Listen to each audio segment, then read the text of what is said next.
받았다는 이유로다 차를 몰고 여의도를 100마일 이상으로 달린 적이 있어요. 그래서 여러 명이 죽었습니다. 그때 자기 정말 사랑하는 그런 자녀가 죽었어요. 자전거 타다 5살짜리인가 그 차에 죽었어요. 그런데 정말 밉죠. 자기 아들을 죽이고 자기 손자를 죽이고 그런데 그 가족이 그 사람을 용서해 줬어요. 그리고 사형받지 않도록 나서서 노력하고 있습니다. 그리고 사형 폐지를 위해서 굉장히 노력하고 있어요. 그 사람이 천주교 신자 때문에 그럴 수도 있지만 그 사람은 자기 자식을 죽인 그 사람의 죄를 용서해줬어요. 그렇지만 벌은 남아있는 거예요. 죄를 지으면 거기에 따라오는 죄의 대가가 있죠. 그게 벌이에요, 벌. 그래서 구의 성사를 통해서 여러분들은 여러분이 지은 죄가 많이 있으면 미사에 빠졌다든가 아니면 누구 싸웠다든가 미워했다든가 여러 가지 죄 있죠. 사자에게 와서 죄를 고백하면은 그 죄를 용서받지만 거기에 남아있는 벌은 남아있어요. 그 벌은 어디서 받아요? 큰 죄는 물론 유치소 감옥에 가기도 하고 그렇지만 아주 큰 죄는 사형 선고 사형도 받고 하죠. 그런데 우리는 연옥에 가서 죽어서 연옥에 가서 우리가 지은 죄에 대한 대가를 다 치르고 난 다음에야 하나님 나라에 들어갈 수 있다고 해요. 연옥에 가서. 그래서 연옥 생활을 여러분 줄이려면 부지런히 여기 지상에 있는 동안에 보속을 많이 해야 돼요. 여러분의 지은 죄에 대한 대가를. 그래서 여러분들이 고해 성사를 하면은 고해 죄에 대해서 보속을 주죠. 신부가. 그 보속이 죄에 대한 어떤 대가로다 기도라든가 선행을 한다든가 이렇게 해요. 그런데 많은 사람들이 고해성사 때 지난번 보석을 못했다고 또 고해하는 사람이 있어요. 그래서 저는 보석을 되도록 적게 주는 편입니다. 보석을 많이 주면 안 해요. 그냥. 그래서 보석 안 했다고 또 고백하고 그게 뭐예요?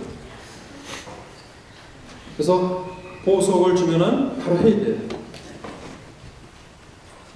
그런데 사람이 어떻게 사람의 죄를 용서해 줄 수 있느냐? 개신교에서는 고해 성사가 없죠? 개신교는 그냥 하느님께 죄를 용서해 달라고 하면 용서받는다고 이렇게 생각을 해요. 근데 용서받았는지 안 받았는지 어떻게 알아요? 하느님이 나를 용서해 줬는지 안 해줬는지 어떻게 알아요? 근데 가톨릭에서는 구체적으로 와서 자기 죄를 고백해주고 고백한 죄에 대해서 용서받는 행위가 있잖아요. 그런데 어떻게 사람이 사람의 죄를 용서해 줄 수 있느냐? 하느님만이 용서해 줄 수 있다 이렇게 얘기하는 것 같아요. 그래서 사람이 사람을 죽일 수 있는 권한이 있나요? 없나요?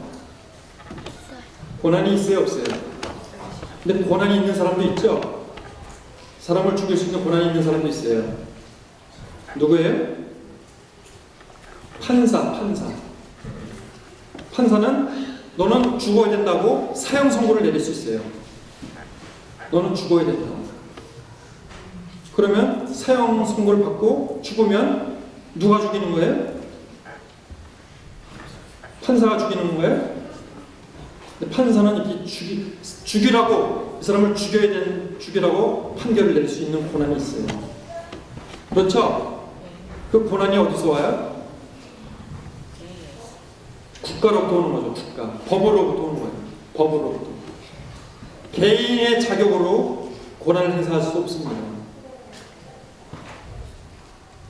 사람이 사람을 죽일 권한이 있으면 살릴 권한도 있는 거예요. 그 권한을 어디서 받아요? 우리 사제들은 죄를 사죄할 수 있는 권한을 예수님한테 받는 거죠. 예수님이 여러 번 말씀하셨어요. 제자들에게 누구의 죄든지 너희가 용서해주면 그들의 죄는 용서받을 것이다. 너희가 용서해주지 않으면 용서받지 못한 채 남아있을 것이다. 요한복음 20장에 나오죠. 또 마태오복음에 예수님이 베드로에게 네가 땅에서 매면 하늘에서도 매여 있을 것이고 네가 땅에서 풀면 하늘에도 풀려 있을 것이다 이렇게 말씀하셨어요. 이런 걸 통해서 예수님은 제자들에게 죄를 용서해 줄 권한을 주신 겁니다. 그래서 고해성사를 보려면 5단계가 있어요. 단계가. 첫 번째는 고해성사 보려면 어떻게 해야 돼요? 예? 자기가 무슨 죄를 했는지를 찾아내야죠. 예? 그걸 잘해야 돼요. 어떤 사람은 와가지고 고해성사, 특히 한국에서 할머니들이나 뭐 죄가 없다고 그래요.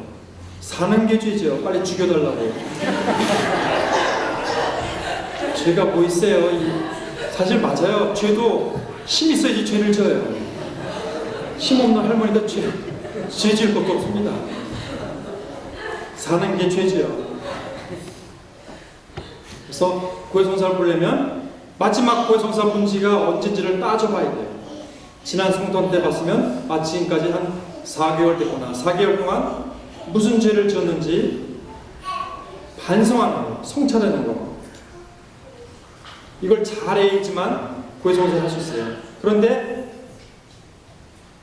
고해성사 보는 사람이 오래될수록 죄가 없는 겁니다. 한 10년 만에 본 사람 오는 사람은 별로 죄가 없어요. 그냥 미사 빠진 거예요. 없어요. 그냥 무뎌진 거죠. 자주 고해성사 보는 사람은 죄가 많아요. 죄 짓지 않으려 노력을 하면서 노력하기 때문에. 수녀님들 뭐 한 달에 한 번 이상씩 보는데 웬 죄가 이렇게 많은지. 하여튼 성찰합니다. 그리고 자기 지은 죄에 대해서 반성하는 거, 두 번째. 통회해야 돼, 통회. 반성해야 돼. 내가 이런 죄를 지었구나. 세 번째는 뭐 해야 돼요? 반성했으면 뭐 해야 돼요? 결심을 해야 돼, 결심. 다시는 이런 죄를 짓지 말아야 돼. 이런 결심을 하고 들어와야 돼요. 그리고 네 번째, 고해입니다. 와서, 사제한테 와서 죄만 고백해야 돼요. 누구 죄? 자기 죄. 며느리 죄가 아니라, 시어머니 죄가 아니라, 자기 죄.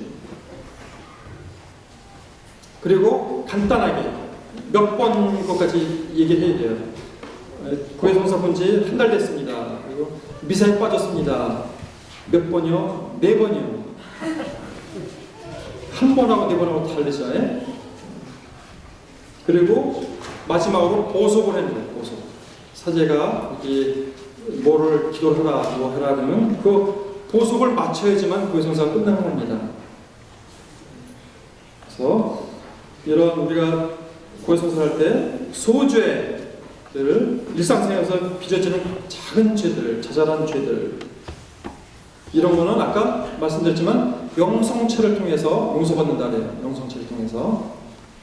근데 대죄, 10계명에 있는 죄를 의식적으로, 고의적으로 알면서 지은 죄, 모르고 지은 죄가 아니라 알면서, 이거 죄가 되는 줄 알면서 고의적으로 짓는 죄가 바로 대죄. 이런 대죄를 통해서 우리는 하나님과의 관계가 끊어집니다.